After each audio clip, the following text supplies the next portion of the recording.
we go. Hey, everybody. My name is Billy Hollon. I work in pupil transportation for the State Department. My main, I don't know if you say specialty, but it's special needs transportation. But with special needs transportation, that is moved over to McKinney-Vento. And again, we get lots of questions. And the reason I'm sitting here is not for a school bus. Like, if we want to talk school bus, I know school buses, and I can talk a lot about school buses and different things. But obviously, what we're wanting to talk about is, what about those tough cases when we've got to look at something other than a school bus? And so, kind of starting with, let's look at just what is in code. And, you know, when we start looking at this, before I get too deep in it, I would tell everybody in this room, when we talk about a school-sponsored event, nobody's going to question what goes on as long as there's no problems or issues. If that child gets injured, if that child makes an accusation, guess what? It's going to get real. No matter what you do, make it a team approach. Have a LEA policy, and then get your board attorney to vet and go through. Because when we go through some of this verbiage, you're going to see on the verbiage, it's really kind of confusing because they're going to jump between school bus and vehicle many, many times. A lot of this, I'll tell you my opinion, is they're talking about a school bus, not a private vehicle or a contracted vehicle. But that's not what it says. That's where I'm telling you I would get a board attorney to look at this as it goes through. So I've highlighted the portions I think are going to be applicable of what we're talking about today.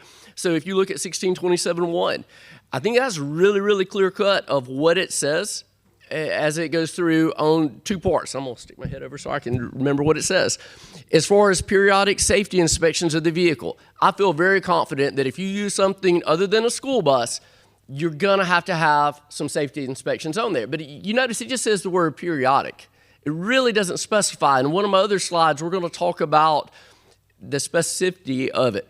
The second one, requiring and providing for special training and licensing of drivers of all vehicles used to transport pupils to and from school and in all school-related activities, whether such vehicles are publicly owned and operated or operated under contract with a private driver. I think that was pretty clear cut, you know? Uber, Lyft, guys, I think you got to be concerned, and there's some other companies that are hitting Alabama really hard right now. There's one contractor, I'm not going to say their name, that is being really, really aggressive of contacting school systems. I have a lot of questions with what they're doing and how they're doing it, because basically you've got the company and they're just subbing out to whoever. They really don't even know what vehicles are being driven. I would have some grave concerns about that, of who's driving my kid back and forth to school, especially when you see what 1627.1 says. Now, let's jump into 1627.5. It says monthly inspections. I really think they're talking about a school bus right here. I do. But it doesn't say school bus. It says vehicles. That's where I would get my board attorney on that. Are we saying that if I contract with someone and the primary use of that vehicle is running that kid back and forth to school, that we've got to monthly inspect that vehicle by our mechanics? I would want my board attorney to make that decision. I don't think we have to. I think it's just the periodic. I don't think it has to be a monthly inspection.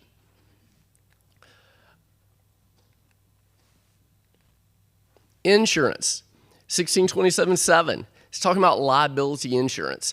Now, this one is saying school employee. Again, I would look at, if I contract with someone, are they considered an employee or not? I don't think they are, but I want my board attorney to look at that. The second part is, I've had some school systems where we've utilized teachers that were going past a McKinney-Vento student, and we've contracted with that teacher to finish bringing them on into school, and it's worked out well. Well, that is an employee, so I do think we'd have to look at liability insurance then. But again, I would want my board attorney to look at that, vet it, and make sure that we don't have any unintended consequences with it. Background checks. Again, I think this one's really, really simple. I think the law is very, very clear that if somebody's going to be alone with a child, they're going to have a background check.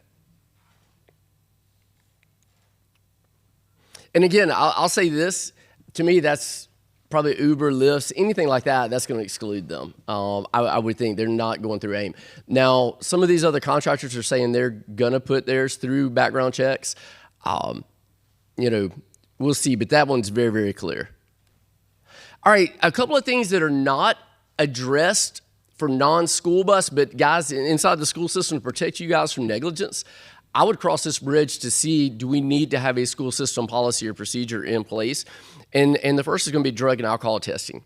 Do we need to, and a lot of school systems have voluntary, like what I call white fleet vehicles inside of a school system, or their driver's ed teachers. They'll go ahead and add them to their random drug and alcohol testing. I would think that would be a really good policy, to protect yourselves as a school system. But also, let me say this, to protect these kids. The physical qualifications. All school bus drivers have to either have a DOT physical or Alabama school bus driving physical. And obviously, people can shop doctors and can not disclose if they had if they've had seizures or something like in that manner. But again, I think you're taking that next step of protecting your kids. Is that individual safe to be driving a child back and forth, whether it's in a school bus or in a car?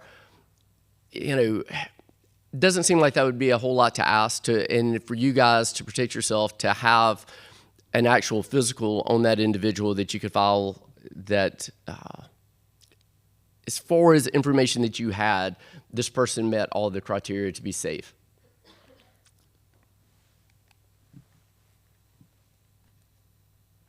All right, licensing of drivers. Now, this one, again, is speaking specifically with school buses as it goes through. And you can see to drive a school bus, they've got to get 12 clock hours through a state instructor. And then to keep a recertification, they have to go 4 hours through a state instructor. But again, as a school system, I think it would be a really good idea. Do I want them to go through a traffic safety course, some type of class? Maybe it's some training just so we do in-house that we can document and file in a personnel folder that this individual has received some training of not only for this vehicle, but I would say again, and it's one of the things that always scares me with outside agencies that transport kids, is kids are what make what we do very, very difficult because they don't always do what they're supposed to do. And how do you handle certain situations? That just because a child is cursing doesn't mean I put my hands on that child, and somebody that's from outside of education, I don't know that they received that type of training to understand just because you got emotional or heck, the child was probably in the wrong and did something. It doesn't justify why, as an adult, I would put my hands or tell the child to get out. Just reading across the nation, there's many cases of that where the adult gets angry, gets mad, and they've just stopped the vehicle, put the kid out, and then left the kid.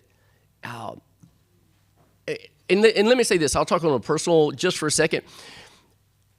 It's hard with what we do, and these cases are difficult. But when you think about, these are our most vulnerable kids. They didn't ask to be put in this situation. And when we make decisions, I've made a plethora of horrible decisions to where I was thinking, what was I doing? I could always look in a mirror when I knew I was doing right by a child. What I decided to do didn't work out, but my heart was in the right spot.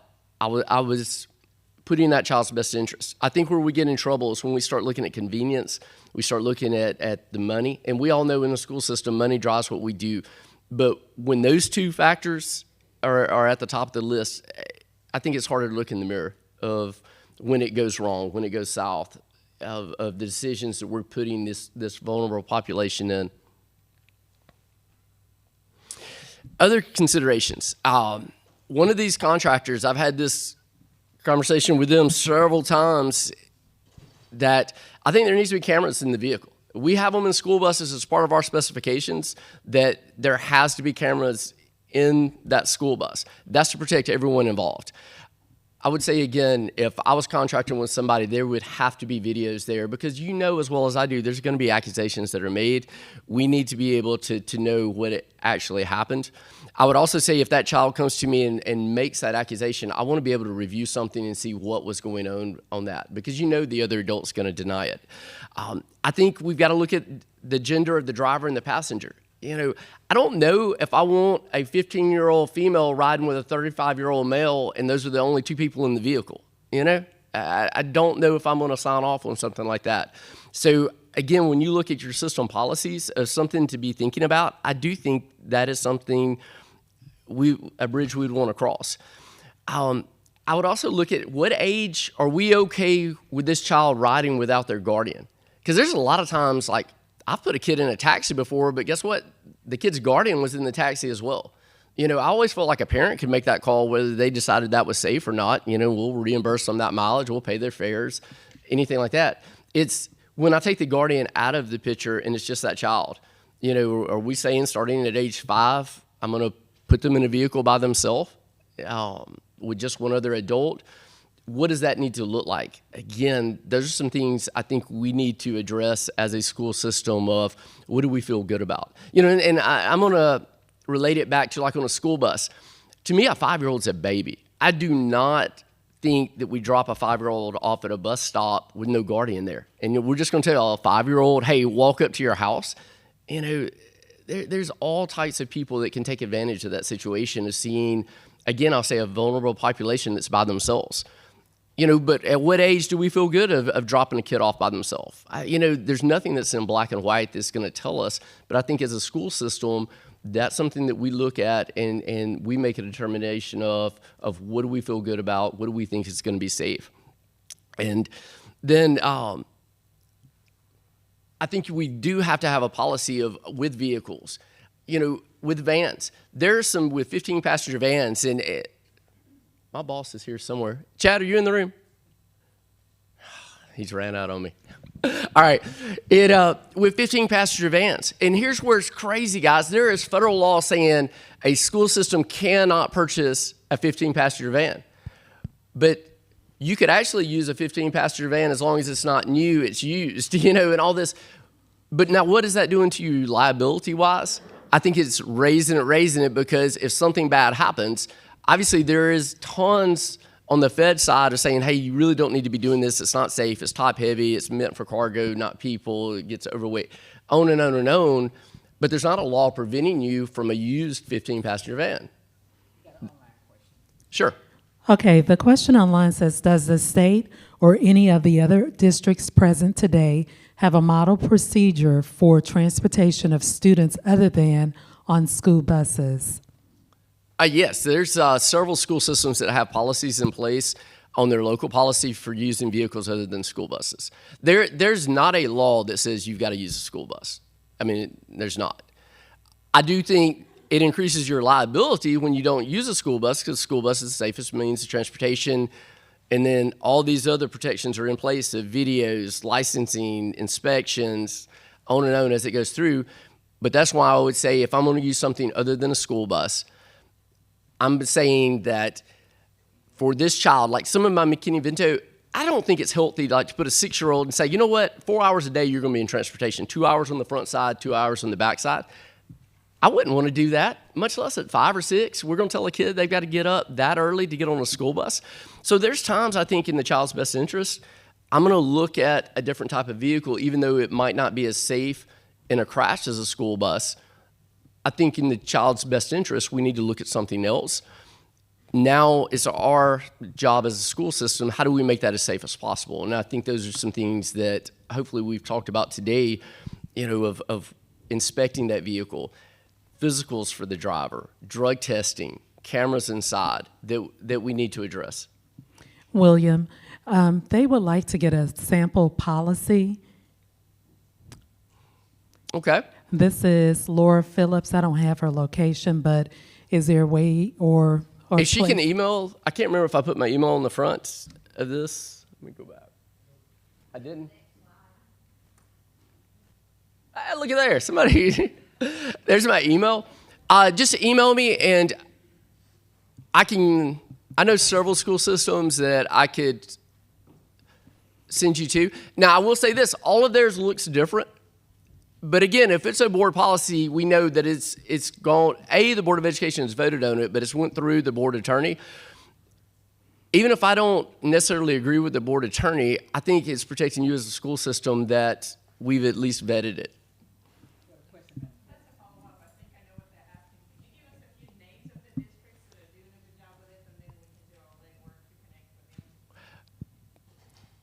I can give you school. I don't know if they're doing a good job with it or not. I can give you school systems and names, with it, and you, just off the top of my head, I know Pelham City's got a policy in place. Limestone County is one. I'm almost positive that has one in place. I'd have to go back and look at my list. There's several others. There's a lot of them that go where most of them, they're not looking at McKinney-Vento.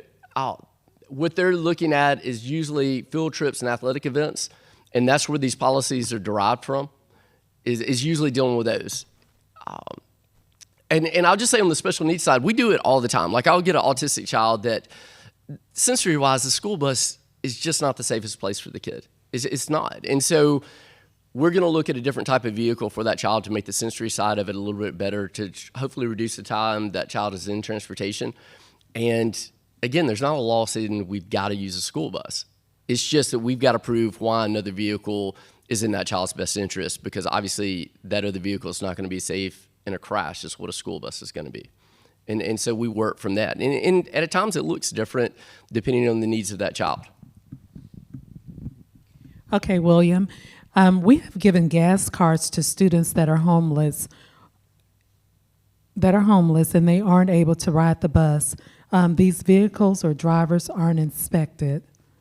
What's the question? I think they're asking, is that safe or not? Oh, all right, okay. I think, now again, I'm not an attorney, and I think can get you beat. So I usually feel good if I can give it let the guardian decide. And when I give them a gas card or something like that, to me, I'm letting the guardian decide how they use it. Just like on the special needs side, when I contract with a guardian, heck, it might not be the guardian that's driving them back and forth. The guardian is deciding who they are going to have that child drive back and forth. Basically, it's just kind of taking me out. I'm just paying at that point in time. So I think it's fine on that. Now, I would say if you knew, hey, it's an Uber that's bringing this kid what they're using on, and this kid's under 18, and maybe that's outside some like Uber and Lyft rules because the guardian's not with them, I don't think we can stick our head in the sand and act like we don't see that. But yeah, I think that's totally fine to give them the money, and basically how they get the child back and forth is up to them as a guardian, if they'll do that. I do think we have to address it if the child's not showing up to school each day, though. If we're seeing chronic absenteeism, obviously the gas card's not working, and so we're going to have to meet back together as a team. Yes, ma'am.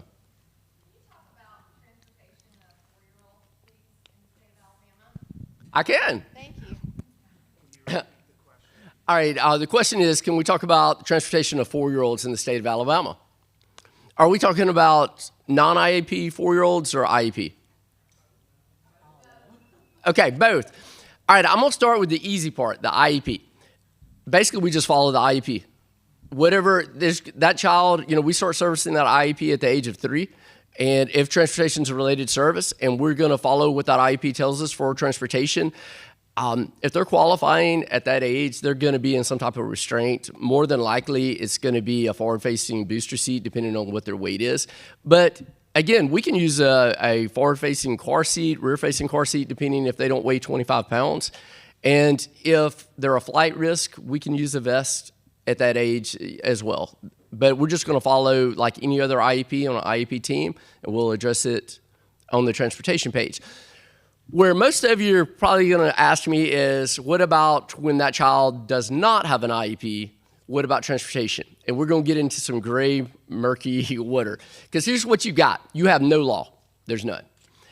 You have federal recommendations. And inside of a school system, recommendations scare me to death. Because basically what they're saying is, hey, you need to do this, but we're not going to make you do it. Basically what the feds did is back in 1999, NHTSA, National Highway Traffic Safety Administration, put out a recommendation that preschool kids, they didn't put an age, they just said preschool. I've even asked them, like, what is preschool? Are you saying 3-year-old or, is that 4-year-old? Because that could be a huge difference for us. They basically said it's up to the state. They just say preschool. that their recommendation was any preschool student be in a child safety restraint system. Basically, a child safety restraint system is going to be a 5-point securement. A seatbelt is a 3-point. It's going to be some type of 5-point securement. That same year, the State Department of Education, so 1999, piggybacked that and sent out a recommendation to all school systems recommending they follow the federal recommendation. It wasn't a big deal in 1999. As we've seen pre-K explode through our state for the good, we get more and more questions, just on field trips. What do we do on field trips? I would say, again, as a local school system, developing a policy, going back through what is written, because there are recommendations. And why the recommendations are there is basically the Fed said that kid might not weigh enough for compartmentalization to suffice. The way our seats work is for compartmentalization, when there's a wreck or something happens, that child hits the barrier in front and it's going to compress and absorb that energy, and then it's going to flex back, and that's how it protects in a wreck. Basically what they were saying is that kid might not weigh enough to actually compress that front seat, so it'd be hitting like a brick wall. And so that's why they made a recommendation of a child safety restraint system. It's just not a law. I think you've got to go back as a system and look at what we're doing. I would tell everyone in here, it scares me, evacuations. Like if you're going to take a 72 passenger bus and, let's say I'm putting 40 star seats on that, I don't know how you evacuate all of those kids. I just think there's a lot you got to look at. I think you got to look at the size of the kids, of even getting on and off the bus. They're not going to be able to touch. If I don't restrain them, there's no way they're touching the floor of the bus. Can I keep them in the seat? Are they sliding all over the place? I think as a school system, we do our due diligence and say, how are we going to protect our kids? And then we make a decision from there. I'd be glad to share the paperwork that is in writing. Basically, all we have are those 1999 recommendations from the feds and from the state. I haven't seen any type of update regarding that with it. I don't know if that answers it or answers it well. Got to follow up.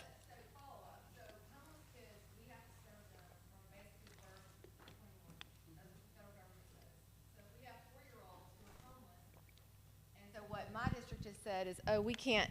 So, the State Department says we can't transport non-IEP 4-year-olds. So, what I'm asking you is the State Department saying we cannot transport non-IEP 4-year-olds? No, State Department's not saying that. Okay. All right, here's what they're saying. I'll email you because I want that documentation, because I'm about to buy some car seats for some of our, or whatever the 5-point restraints are. Okay, where your school system is coming from, of at least what they're saying, and again, it's, anytime there's a transportation question, I would say email myself, or there's my boss, Chad Carpenter, in the back of the room. Email one of us, and we'll be glad to help work through. Is non-IEP 4-year-olds are unfunded, and a lot of times we'll recommend to transportation supervisors, if you can help it, our recommendation is not to transport 4-year-olds. It's much more difficult. And the other part of it is, now let me throw in where it gets a little more difficult. If the way it's routed, where you're talking about your 4-year-old lives, if I had to use a 72 passenger bus where I put an add-on star seat, which I can put that on a 72 passenger, but I lose compartmentalization because I'm wrapping straps around that seat back, so it's becoming rigid at that point in time. So I got to skip a seat at that. It's going to change up my seating chart. Do I have enough room? The other part is somebody's going to have to buckle that kid in.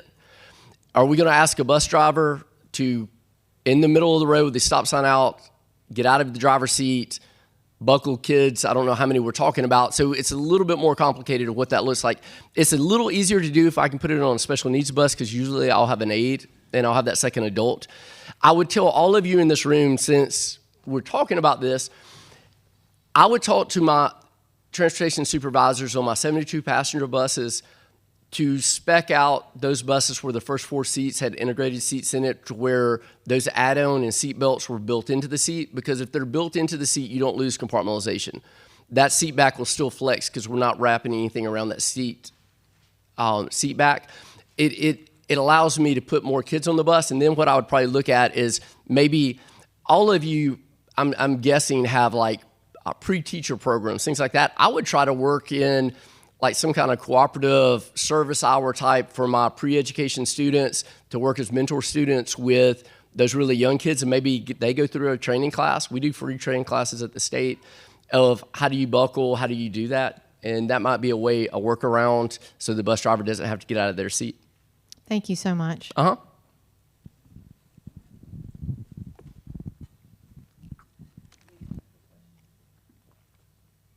We're good? Oh, that wasn't too bad. I thought you were going to ask me some really, really hard ones. And you're going to see me sweat up here. But again, Chad and my email are there. Any transportation questions that come about, feel free to reach out to us. If we don't know the answer, we'll start working towards. We'll send you anything in writing that we have. I know inside the school system, I always felt better if I had something in black and white that I could look at, either for or against, as it went through. What scared me is those times I was signing my name to something and I wasn't positive, did I have all the information, as it went through? And again, if nothing bad happened, I didn't worry about it. It was when the bad happened and it was just my name there. So I'm going to say do a team approach where everybody's together on it. But I appreciate the time. Thank y'all. So we'd like to present you with a certificate and a token of our appreciation. Well, thank you. Certificate out. All right, I definitely need that. Okay. So I want to add some clarification to what he said. So we know that our homeless children are some of our most vulnerable children. And we know that the law said, the intent of the law is to break down those barriers so they'll have access to an education. And so, of course, it's an allowable expense. You can contract through purchase services, an agency to provide transportation, but just do your due diligence. Make sure you know